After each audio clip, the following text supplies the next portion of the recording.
How to record Roblox on iPad. So one way you can do this is making use of the integrated recording option in your iPad device. So just go ahead and enter whatever game or just enter Roblox, of course, and then go to the top part of your iPad like so, and then press on this button. So it's going to be a little circle icon, and then once you do that, it's just gonna go ahead and start recording, and then you can just play whatever you like so.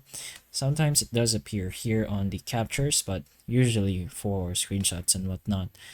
But you can go ahead and stop the recording once you're done.